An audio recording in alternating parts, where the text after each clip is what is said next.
cemaatlerimiz şöyle diş toprağı diyeceğim ki az çalıp pulka. Bu pulka gelme nahayet az. 5% gidip yetmeydi. Yani bizden 99%'den yukarı boğan halkımız yani kadar kurur.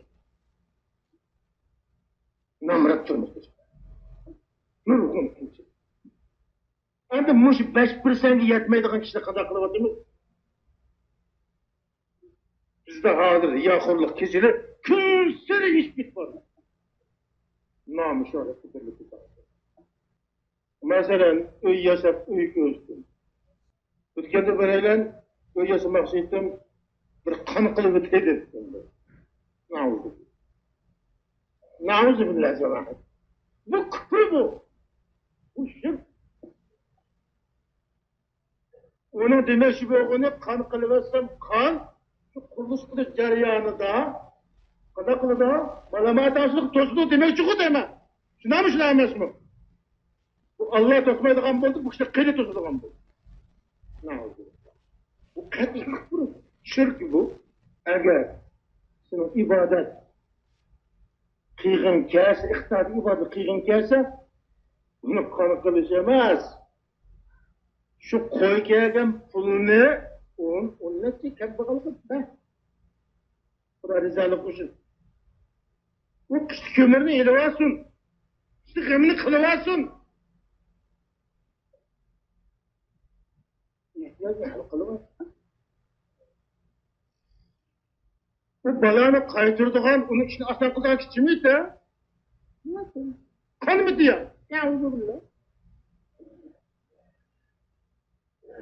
Tühe bazılı kopap, kaç koyunu bosuğunun, ha? Kaç kırkı bosuğu da öltevezsek oldu ki. Bosuğudan bana çirenmeymiş kantasam. Ne oldu bu? Hay tamam. Benim Kur'an'ı iman kötülüğümüz muşuk amanımız da avalımız muşuk. Teala ve ma umiru estaizu billah ve ma umiru illa liya'budullah muhlisine lehu'd-din. Bunun manası ulah hakatla varlık dini faaliyetle Huda rızalık için kısmı buyurun değil.